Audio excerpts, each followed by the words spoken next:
And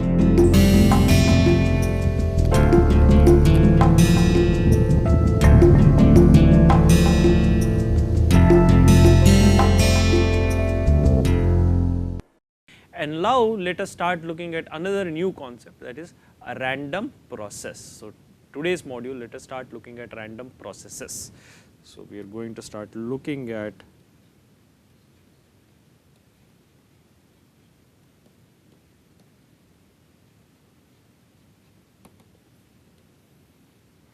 and what is a random process? A random process is a random variable which is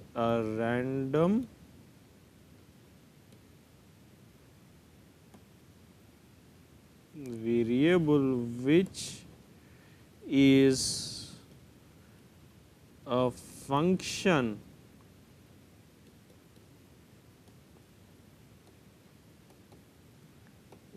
function of time t. So a random process, what is a random process? If you consider a random variable which is a function of time, that is now we are incorporating this time dimension into the random variable. So a random variable as a function of time is a random process. So random variable as a function of time, for instance x is a random variable and t is the time, that is xt is a random variable. This is what is xt? Xt is a random variable. It is a different random variable for every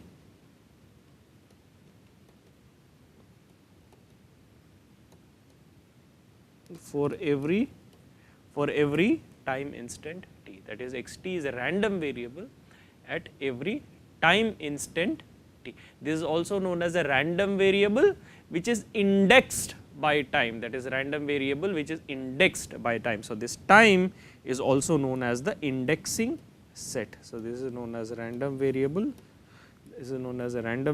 indexed by time, that is a random process. A random variable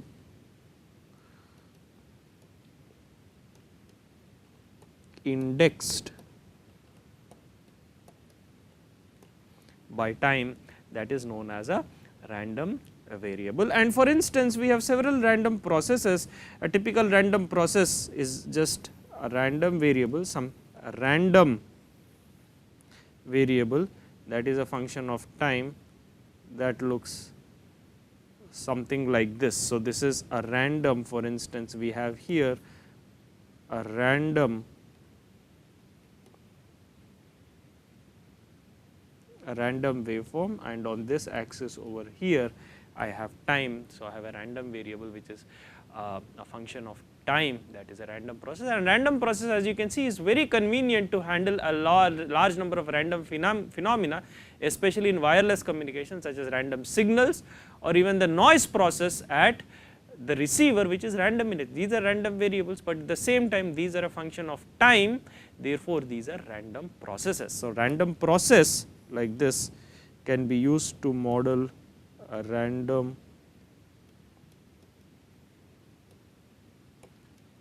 signal or the random noise process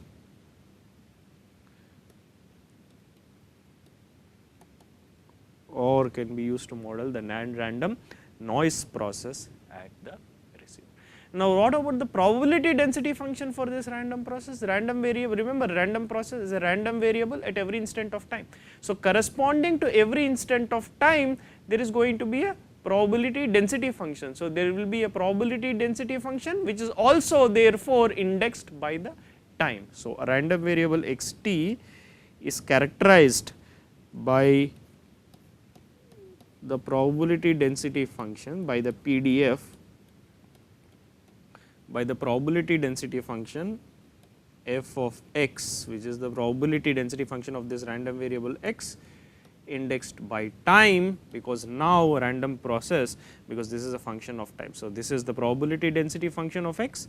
So what does f of x, f subscript capital X of x comma t, what does this denote? This denote the probability density function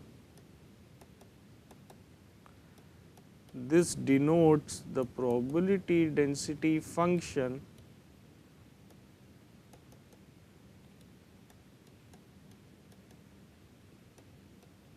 this denotes the probability density function of this random process x, the probability density function of the random process at the time instant t. We will now have a probability density function at every time instant t.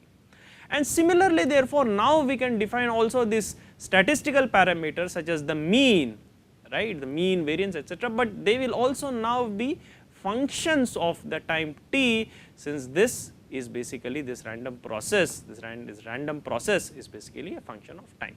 So, one can define the statistical parameter, that is the mean of this random process, the mean or the average value of the random process is basically what is this?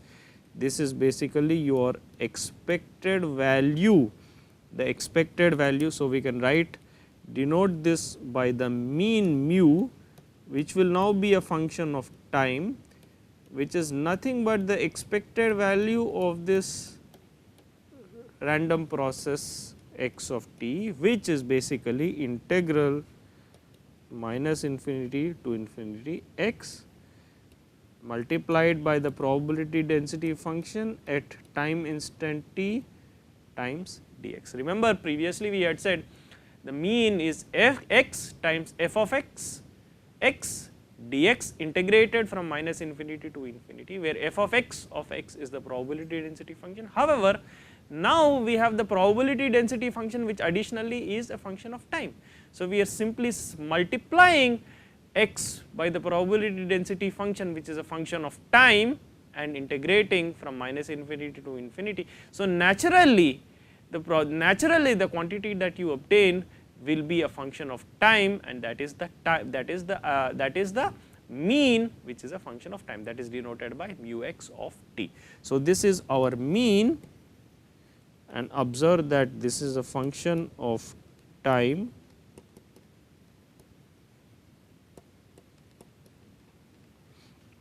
this is a function of time, and what we are using here, this is the PDF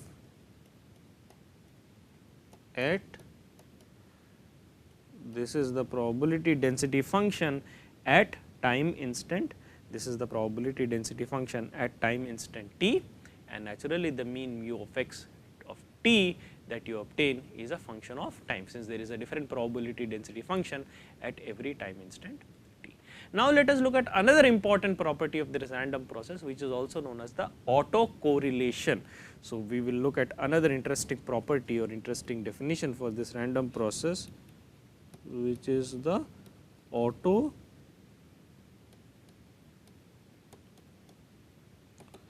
this is the autocorrelation, or auto also means self. So, this is basically also the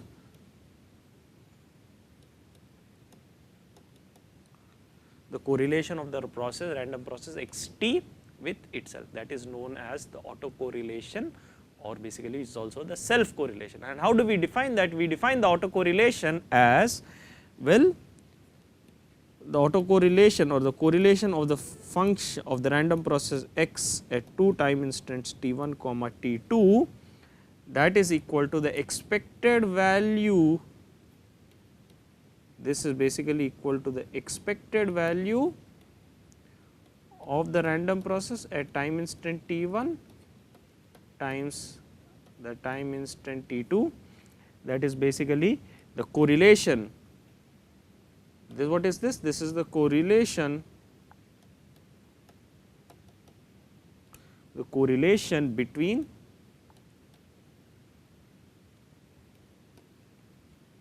two times. So, what is the autocorrelation? The autocorrelation is the self correlation of the random process corresponding to two different time instants. That is, if you look at the random process x t1 at time instant t1 and x t2 at time instant t2, and we ask what is the correlation between these two, that is basically the autocorrelation, that is the average value of the product x t1 times x t2, and naturally for a general random process this is going to be a function of both the time instants, that is t1 comma t2, and therefore this is denoted by rxx of t1 comma t2, that is expected value of x t1 comma x t1 times x t2, and this is defined as, this autocorrelation is defined as Rxx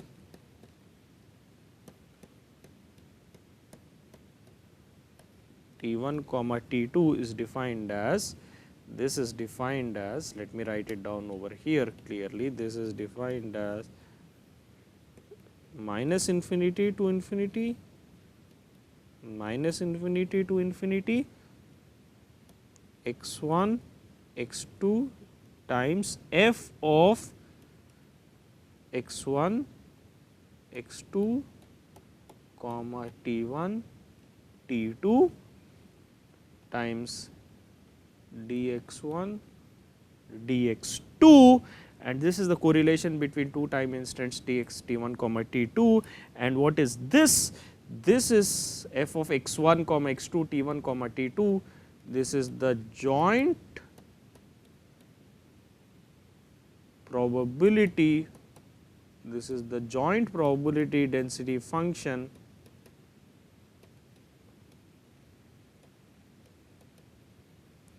for t1 comma t2. So, what are we looking at? We are looking at f of x1 comma x2 comma t1 comma t2. Remember, f of x comma t is the probability density function of this random process at time instant t. F of x1 comma x2 t1 comma t2 is the joint probability density function of this random process corresponding to time instants t1 comma t2. And we are multiplying this by x1 and x2 and integrating it over the range minus infinity to infinity over both the integrating variables, that is x1 comma x2. This is basically the autocorrelation, that is the self correlation with the random process corresponding to time instants t1 comma t2. Alright, this is the definition of the autocorrelation. This is the joint probability density function corresponding to t1 comma t2. And now we have a very special kind of a random process. This is for any general random process. Let us now consider a very special kind of random process which will come in handy when we talk about wireless and especially communication systems. So, we have a special kind of random process.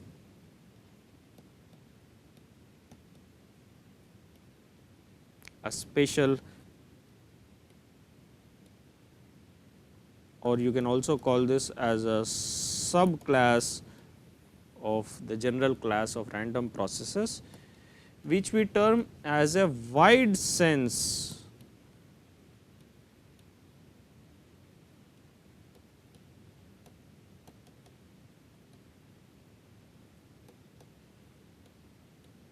wide sense stationary WSS.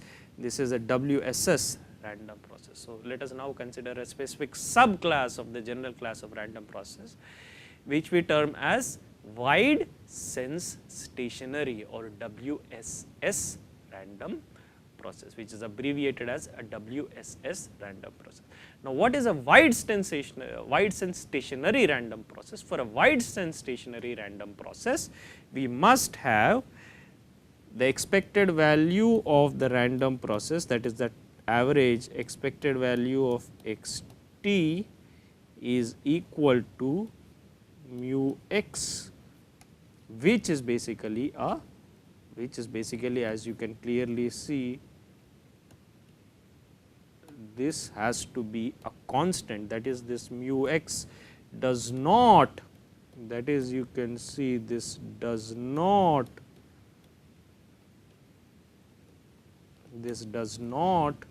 depend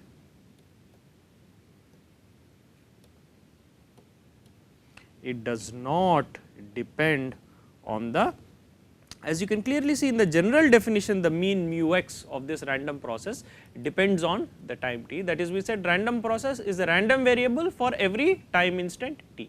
Therefore, naturally the mean can also be a function of the time instant t.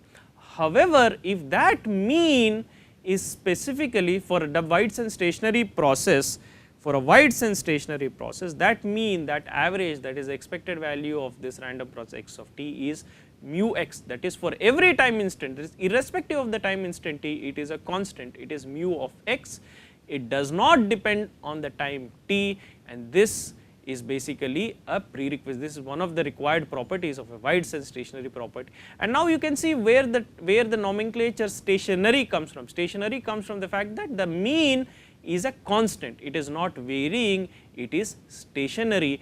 This random process is also said to be stationary in the mean. So one can also say that this such a random process has to be is stationary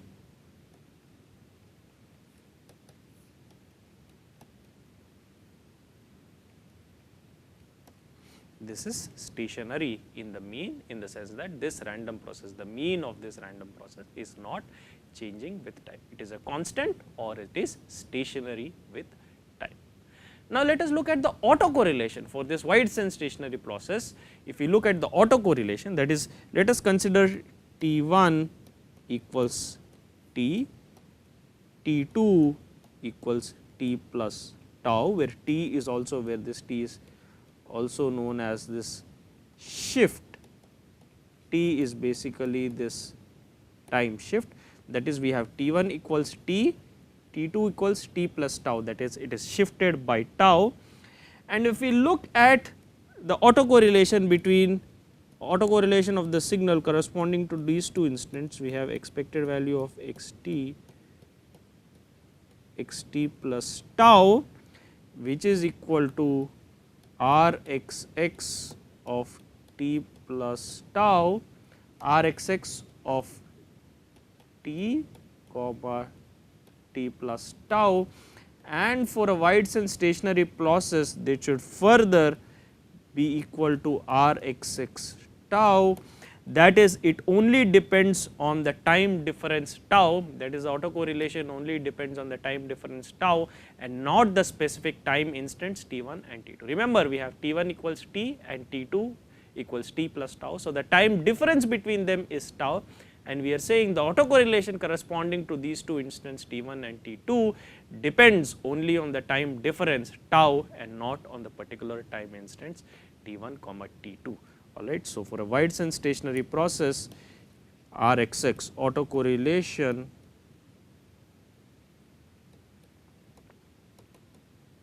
depends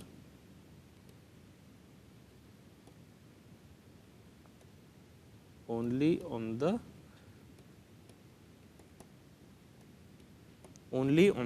shift tau and not